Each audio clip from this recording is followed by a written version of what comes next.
María de Fátima Moretti es profesora asociada en la Universidad de Campiñas y sus intereses principales están en el arte y la crítica del siglo XX, especialmente el arte brasileño y latinoamericano de vanguardia, el arte moderno y de la posguerra. Es coautora del libro ABC der Cézanne, publicado en París por Flammarion en 1995, y autora del libro Por una vanguardia nacional, a crítica brasileira en busca de una identidad artística, publicado en 2004, y de muchos artículos en este terreno. Fue presidente del Comité Brasileño de Historia del Arte entre 2010 y 2013 y es desde 2015 académico visitante en Trent University of the Arts en Londres. Bienvenida, muchísimas gracias. Ella va a hablar sobre, bueno, su ponencia se titula Entre la norma y la invención, los dos Andrade y la construcción del modernismo brasileiro. Buenas tardes. Gostaria de empezar agradecendo aos organizadores do colóquio e tenho que prevenir ao público, ao estimado público, que falarei em portunhol. Perdão. O modernismo brasileiro e a história do arte moderno em Brasil foram marcados por la actuação de dois grandes personagens que, ironicamente, possuem o mesmo apelido, pero não são familiarmente relacionados, Mário e Oswald de Andrade. Amigos desde 1917, quando se conhecem em um evento em São Paulo, terminam a década com a ruptura de sua amistad e jamais volveriam a hablar-se. O rompimento se deu, por lo que tudo indica, em função de comentários irônicos que Oswald escreveu a respeito de Mário em la revista de Antropofagia. Oswald chama ao amigo Miss São Paulo, traduzida ao masculino, em uma alusão à homossexualidade de Mário. E Mário jamais lo perdonou. Alrededor de ambos se formou o grupo que prepararia a Semana de Arte Moderno de 22, marco fundamental na história do modernismo brasileiro. A importância dessas figuras, cito, em sua época e depois, torna impossível abordar o modernismo brasileiro sem mencioná-las, e aludir a um implica quase sempre aludir ao outro, escreve Gênese de Andrade. De temperamentos e classes social distintos, Mário e Oswald não apenas foram artífices fundamentais do modernismo em Brasil, visto de São Paulo, sino que também auxiliaram na construção de uma nova história da arte brasileira, que veía com olhos de renovado interesse um passado hasta entonces olvidado. Compartiam o amor por la poesia e as letras, assim como o desejo de construir um arte novo, moderno e autêntico. Actuaram como críticos em diferentes periódicos e se serviam de suas colunas para divulgar suas ideias e manifestar seu apoio a artistas e causas. Cupo a Oswald revelar ao público ao poeta Mário de Andrade em um artículo intitulado Mi Poeta Futurista, publicado em março de 21.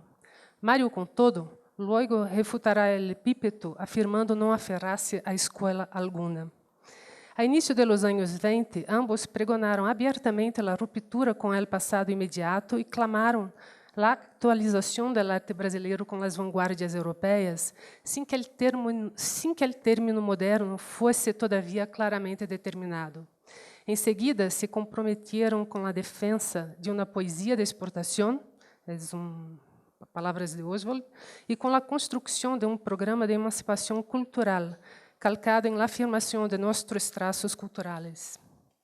De modos independentes, perseguiram seus ideais revolucionários hasta os anos 30, quando a crise econômica, no caso de Oswald, e a crise política, no caso de Mário, com o governo Vargas, los levou a tomar outras posições. E, nesse momento, revisam suas posições vanguardistas e fazem um balance negativo do movimento que ajudaram a criar e fomentar. Em 33, Oswald dirá haver sido palhaço da burguesia e renegará al, cito, sarampión antropofágico, definiéndolo como uma espécie, cito, de enfermidade infantil que afectou indiscriminadamente aqueles que não haviam recebido a vacuna marxista. Ingressa entonces ao Partido Comunista Brasileiro e intenta renovar sua escritura e seu pensamento por via da doutrina marxista. Se dedica mais ampliamente ao teatro e escreve peças de forte conteúdo político como O Rei da Vela. Sin embargo, em la década de 40, rechaça o marxismo e vuelve a admitir a relevância da antropofagia. Mário, a sua vez, deplorará o ímpeto destrutivo do modernismo em conferência proferida em 42, 3 anos antes de sua morte, afirmando, cito, que nós outros modernistas na Semana de Arte Moderno não devemos servir de exemplo a nadie, mas podemos servir de lección.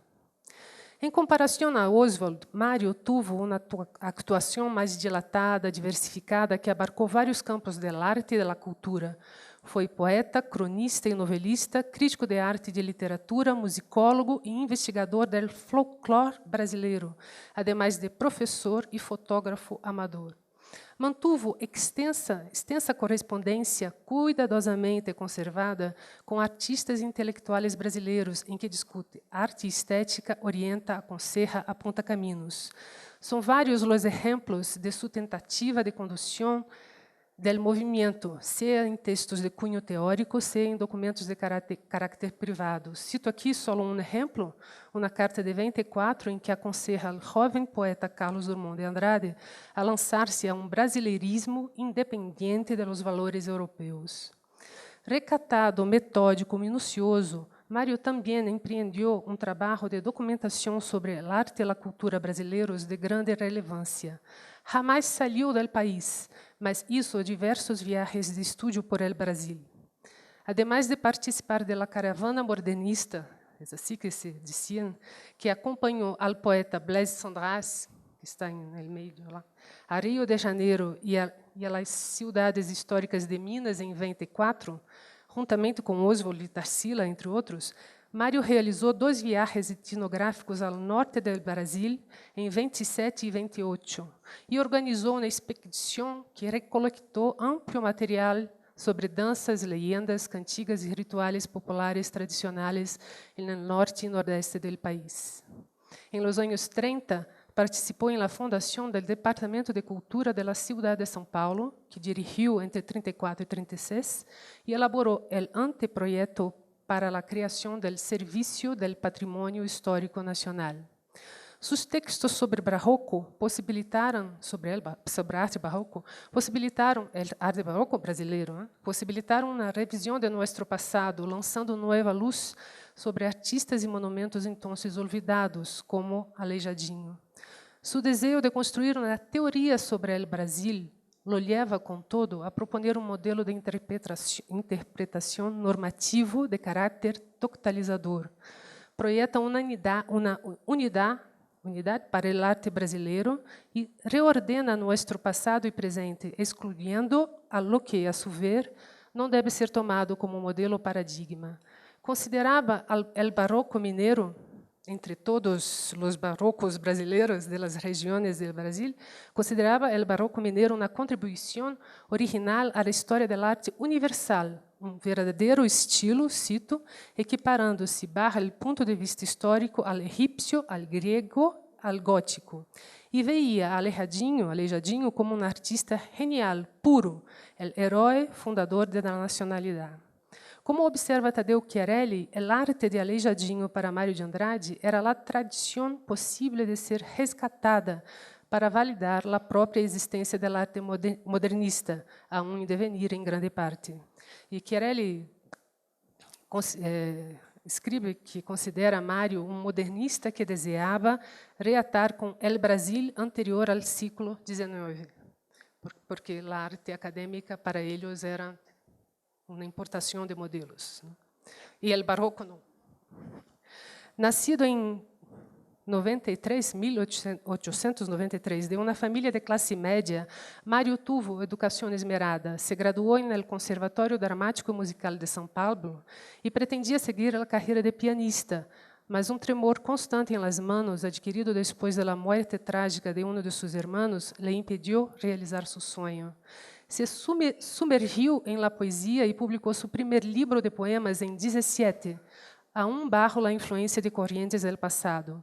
Nesse mesmo ano, visita a exposição da jovem pintora Anita Malfatti, que volvia de uma temporada de estúdios de 2 anos em Nova York, com obras fortemente coloridas, de traços expressivos e contornos notáveis.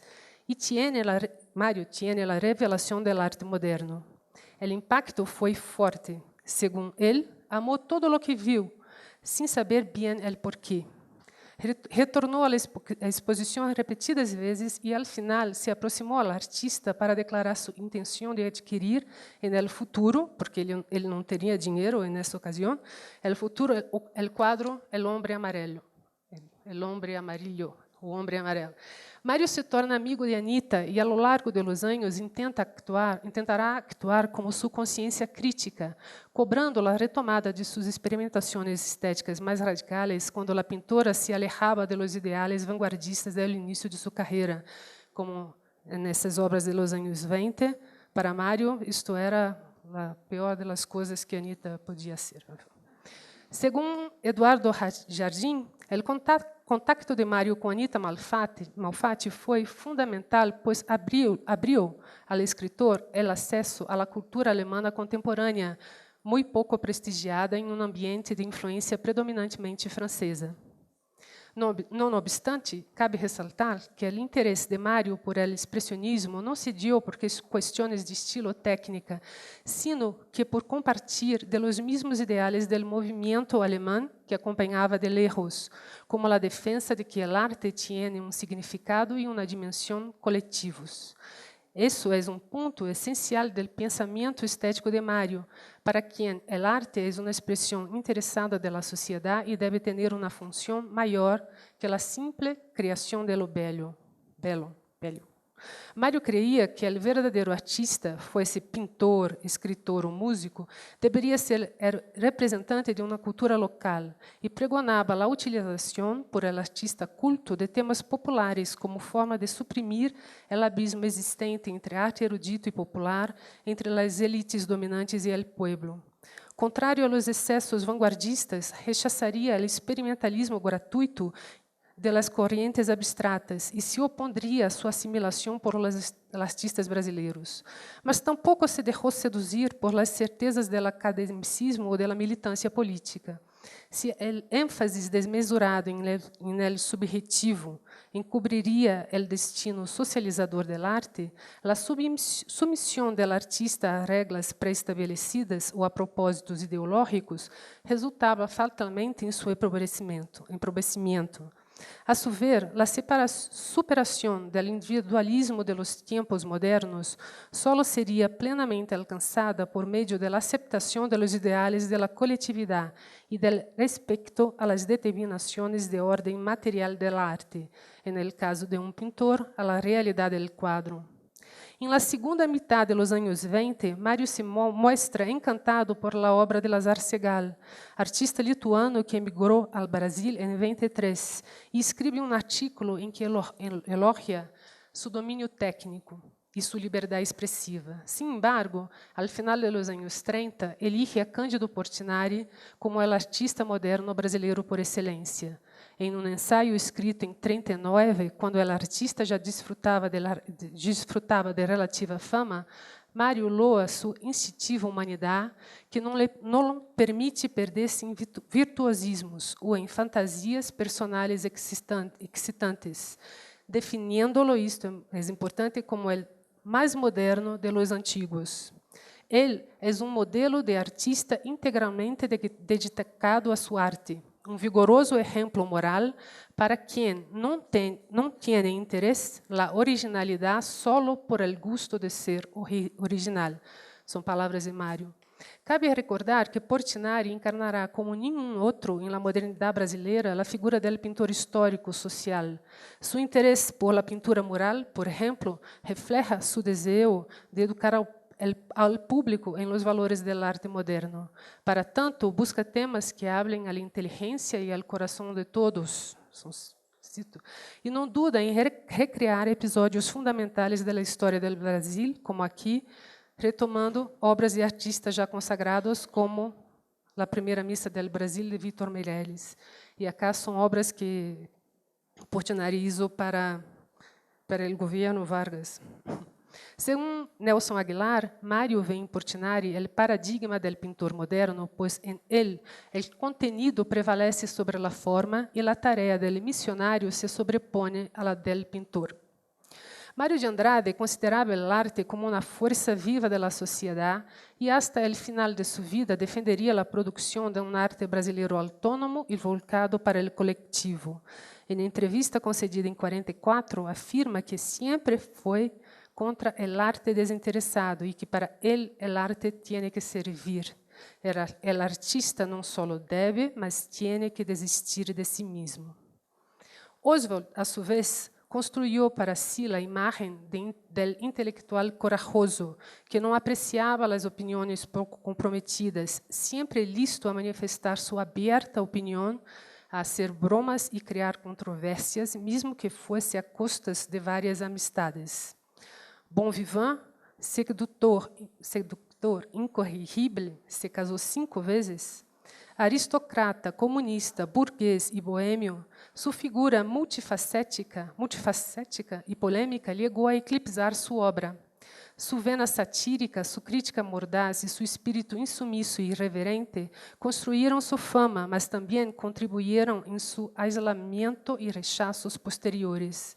Em los anos 40, cito, época em que os periódicos mais importantes reusavam seus artículos, e aí cito a Oswald, em la que não tinha fãs e distribuía autógrafos solamente em las casas de empenho e a los bancos, Oswald protestou contra a hostilidade calculada que buscava encobrir sua ação pioneira no movimento de 22, bajo a fábula de que ele solo hacía chistes e irreverência.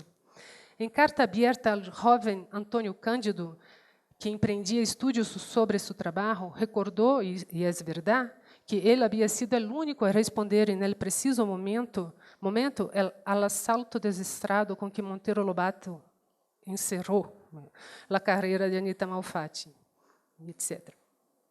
Oswald se graduou como licenciado em Direito na Escola de Largo de São Francisco, hoje em dia USP, em 19, mas se definiu como um homem sem profissão, ao intitular sua autobiografia assim, um homem sem profissão, e afirmar que, em el Brasil, ser escritor é não ter profissão. Foi o que me sucedeu e a tantos outros. Oswald foi poeta, novelista e dramaturgo de vanguardia, además de crítico teatral e fomentador cultural. Participou na criação de várias revistas, como O Pirralho, Papel e Tinta e Antropofagia, e também do seminário político El Hombre del Povo. Se candidateou à Academia Brasileira de Letras em 40 e ao cargo de deputado federal em 50, sem êxito. Desejou ser professor universitário e redactou duas teses distintas para 2 concursos em la Universidade de São Paulo, em 45 e 50. Em comparação com Mário de Andrade, a atuação de Oswald se hizo mais evidente no campo artístico e é bem menos metódica ou programada. Seu interesse não se volca tanto para a reinvenção de uma disciplina, se trata mais de uma intervenção poética que tendrá reverberação significativa no campo historiográfico e estético. Tocado por los ideales futuristas, exaltou em seus textos o fragmento, a rapidez, a agressividade e se tornou o porta-voz no modernismo brasileiro de los anos 20 de uma atitude belicosa que assumiu o conflito como única forma de superação do atraso. Sus manifiestos pau-brasil e antropófagos são documentos essenciais em qualquer estudo sobre as vanguardas em América Latina, e sua contribuição não cessa de ser exaltada. Su tono irônico e irreverente, seu estilo telegráfico, assim como a força de suas metáforas e imagens, remitem, sin embargo, a los manifiestos vanguardistas europeus. Al valorizar a dimensão primitiva de nossa cultura, Oswald supo, como Nadia e é George Schwartz que habla, Oswald supo, como Nadia, hacerla coincidir com a entonação moderna e contemporânea de los ismos europeus. Hijo único de uma família de possessões de origem latifundista, Oswald viajava com frequência por Brasil e para o exterior, sem medir em gastos hasta o advenimento da crise de 29. Se viu, então, obrigado a recorrer à fortuna deixada por el padre, falecido em 19, e se deshizo gradualmente da grande maioria de seus bienes, inclusive de objetos de sua coleção de arte. Su primeiro viaje à Europa ocorre em 1912, e apesar de que se diga que ele trajo en el equipaje el futurismo, será solamente a partir dos anos 20 que os ecos do movimento italiano se harão sentir em seu trabalho. Em 22, retornará à Europa em companhia da pintora Tarsila do Amaral, com quem se casaria em 26. A associação entre ambos, la pareja Tarsival, como Mário gostava de chamá-los, representa capítulo à parte, de grande importância em la história do modernismo brasileiro, e merece ser aqui abordada, mesmo que seja de forma breve. Tarsila e Oswald foram uma pareja que, em conjunto, descobriram a arte moderna em Paris em 23 e foram responsáveis, cada qual a seu modo, por la construção de uma imagem de Brasil em que o moderno e o primitivo se coadunam. Vários estudiosos já señalaram quanto do interesse por el salvaje, el primitivo, ou por la temática del canibalismo, fundamentales em los manifestos de Oswald, se hacían presentes en el ambiente parisiense de los años 20, en el cual circulaba la pareja de artistas. Los encontros e relações sociais e artísticos que eles mantiveram em Paris, guiados sobretudo por Blaise Cendrars, foram fatores essenciais para a renovação que se percibe em seu trabalho a partir de 23. Em ambos, a ambição de brilho social se mesclava às pretensões de supremacia intelectual em uma amálgama de práticas de consumo de luxo e inversões culturais. Aunque a relação entre texto e obra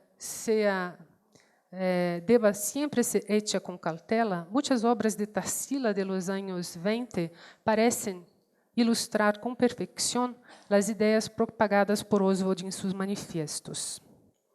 Mas talvez seja mais justo que pensemos em uma influência recíproca, de doble mano.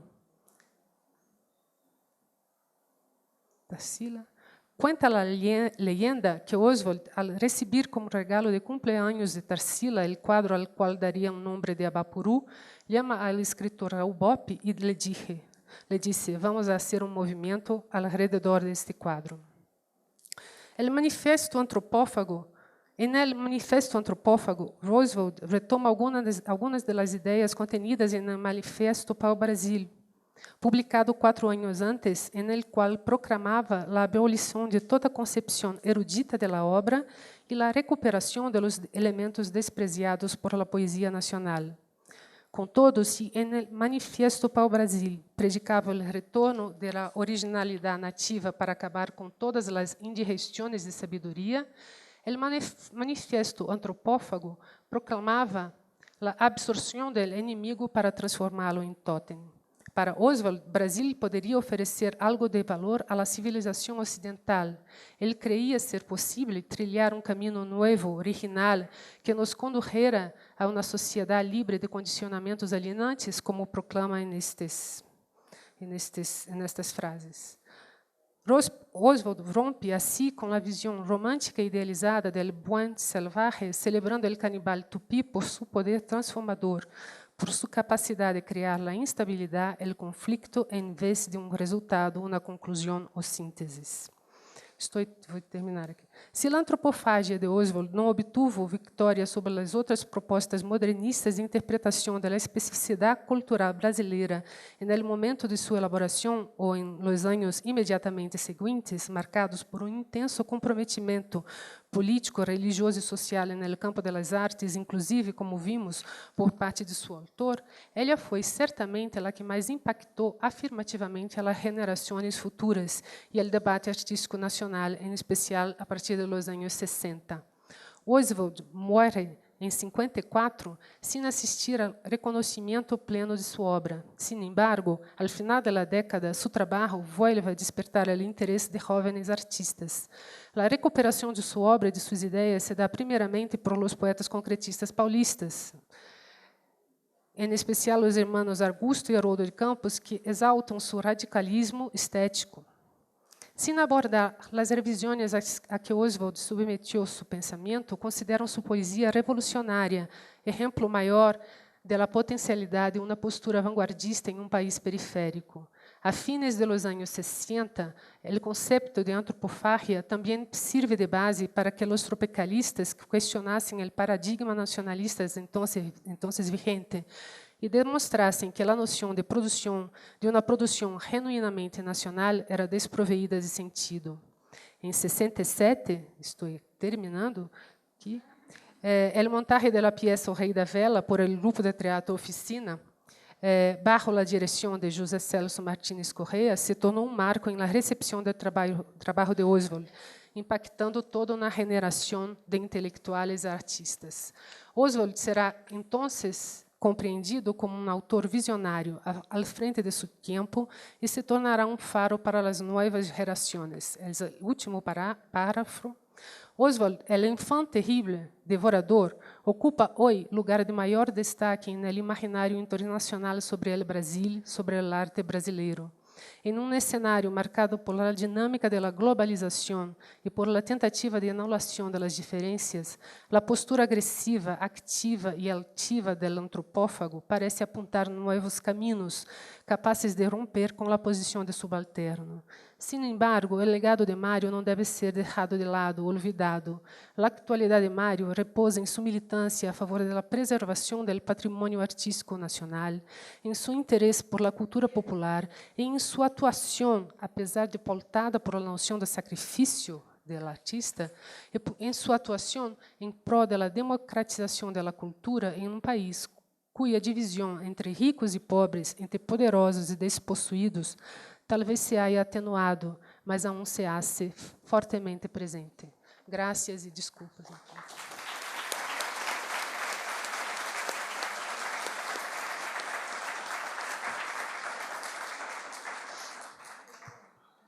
Muchas gracias a la doctora Moretti.